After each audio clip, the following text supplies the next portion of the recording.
നബീർ പറഞ്ഞതിനോട് ഞാൻ പൂർണ്ണമായി യോജിക്കുന്നു. കാരണം നമ്മുടെ ഓരോരുത്തരുടെയും വീട്ടിൽ മൊബൈൽ സുലഭമായിരിക്കുന്നു. അതില്ലാതെ പറ്റില്ല എന്ന അവസ്ഥയാണ് ഇപ്പോൾ. എന്നാൽ അതിന്റെ നന്മവശം മനസ്സിലാക്കി ഉപയോഗിച്ചു നോക്കിയിട്ടുണ്ടോ?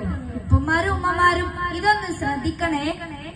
ഖുർആൻ അർത്ഥസഹിത ആപ്ലിക്കേഷൻ, ഖുർആൻ പാരായണ ആപ്ലിക്കേഷൻ, അദ്കാറുകളുടെ ആപ്ലിക്കേഷൻ, പുറമെ സർവ്വ വിഷയത്തിലും ആധികാരികമുള്ള പ്രഭാഷണങ്ങൾ, മജ്ലിസുകൾ തുടങ്ങിയവ യൂട്യൂബിൽ ലഭ്യമാണ്. ആ ഭാഗം ഉപയോഗപ്പെടുത്തുന്നവർക്ക് മൊബൈൽ വളരെ ഉപകാരപ്പെടുമെന്ന് ഞാൻ മനസ്സിലാക്കുന്നു. അതെ, റാസി പറഞ്ഞത് വളരെ ഗൗരവമുള്ള കാര്യമാണ്. പക്ഷേ നമ്മുടെ കുടുംബാംഗങ്ങളിൽ പലരും നന്മ മാത്രം തിരയുന്നവരും കാണുന്നവരും ഉണ്ടെന്ന് മനസാക്ഷിയോടെ ചോദിച്ചു നോക്കൂ. കൂട്ടമായിരുന്ന സിനിമയും വൃത്തികേടുകളും